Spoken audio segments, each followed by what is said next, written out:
और अब देखिए उदयनिधि स्टालिन के बयान को लेकर मचा हंगामा कहां जाता जा रहा है और अब ये सियासत में किस तरह उथल पुथल मचा रहा है। बहुत जल्दी से रिपोर्ट देखिए।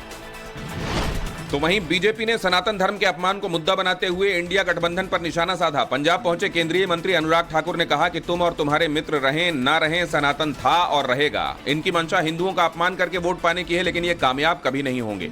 बीजेपी नेता नरोत्तम मिश्रा ने भी इंडिया गठबंधन पर निशाना साधते हुए कहा, घमंडिया गठबंधन के सहयोगी की हिम्मत नहीं कि किसी और धर्म के खिलाफ बोल दें। जबकि रविशंकर प्रसाद ने कहा कि उदयनिधि ने बेशर्मी से सनातन धर्म के बारे में अपना बयान दोहराया है।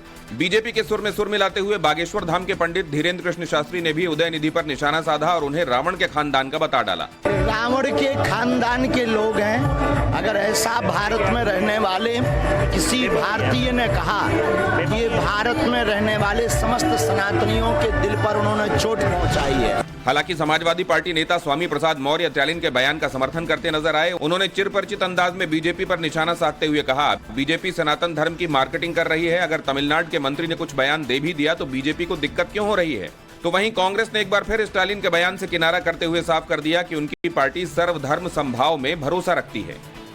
मध्य प्रदेश के नीमच से राजनाथ सिंह ने भारतीय जनता पार्टी की जन आशीर्वाद यात्रा का आगाज किया। इस दौरान उन्होंने कहा कि मोदी सरकार बनने के बाद दुनिया में भारत का कद बढ़ा है। वहीं सीएम शिवराज सिंह को उन्होंने राजनीति का धोनी करार देते हुए कहा कि सीएम शिवराज सेवक की तरह काम कर रहे हैं, जन जन के नेता हैं। उन्होंने बीमारू राज्य को विकसित राज्य बना दिया।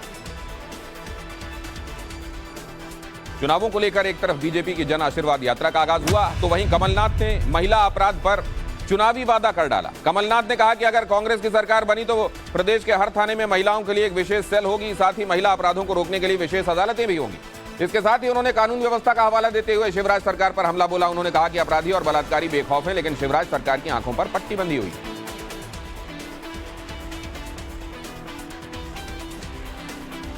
और असम में इसी साल बहुविवाह पर रोक लग सकती है। असम के सीएम हेमंत बिस्वा शर्मा ने ऐलान कर दिया है कि अगले 45 दिनों में बिल का फाइनल ड्राफ्ट तैयार हो जाएगा और दिसंबर में इसे विधानसभा में पेश भी कर दिया जाएगा। आपको बता दें कि असम सरकार ने 21 अगस्त को एक नोटिस जारी करके बहुविवाह पर प्रस्तावित कानून पर जनता की राय मांगी थी, जिसमें 149 सुझाव मिले। 149 में से सिर्फ 3 लोगों ने पॉलीगैमी बैन करने का विरोध किया। हेमंता बिस्वा शर्मा ने ओपिनियन पोल की जानकारी देते हुए उम्मीद जताई कि असेंबली में ये कानून पेश करने पर वो कामयाब होंगे। केंद्रीय सूचना प्रसारण मंत्री अनुराग ठाकुर आज पंजाब के फगवाड़ा में थे। यहां वो लवली प्रोफेशनल यूनिवर्सिटी पहुंचे। एक कार्यक्रम में हिस्सा लेने के दौरान उन्होंने कलाकारों के साथ भांगड़ा भी किया। तस्वीरों में आप देख पाएंगे अनुराग ठाकुर यूनिवर्सिटी में थिरकते नजर आ रहे हैं।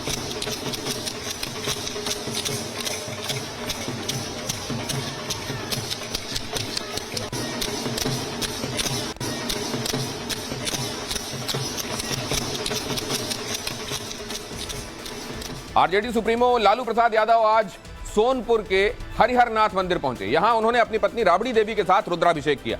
बताया जा रहा है कि लालू यादव अपने रथ पर सवार होकर राबड़ी देवी के साथ हरिहरनाथ मंदिर पहुंचे। लालू यादव के हरिहरनाथ मंदिर पहुंचने पर लोग उनकी एक झलक पाने के लिए बेकरार दिखे। आपको बता दें कि लालू प्रसाद पहली बार सोनपुर से ही विधायक बने थे। ऐसे में हरिहरनाथ मंदिर से उनकी गहरी आस्था जुड़ी हुई है।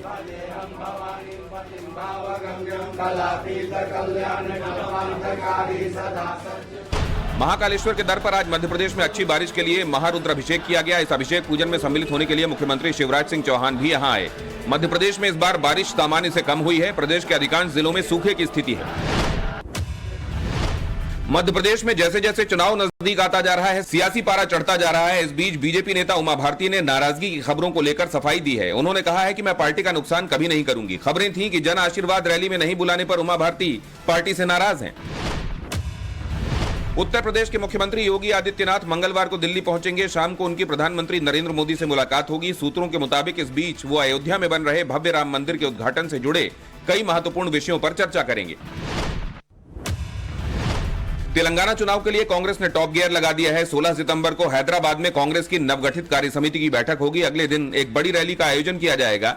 इसी दिन हैदराबाद भारत में शामिल हुआ था। 8 सितंबर को कांग्रेस विधानसभा चुनाव के लिए 5 गारंटी योजना की घोषणा करेगी। महाराष्ट्र में मराठा आरक्षण के मुद्दे पर अब राज ठाकरे भी कूद गए हैं। ठाकरे आज जालना के अंतरवाली सारथी गांव पहुंचे। उन्होंने कहा कि प्रदर्शनकारियों पर लाठीचार्ज का आदेश देने वालों को मराठवाड़ा में घुसने नहीं देंगे।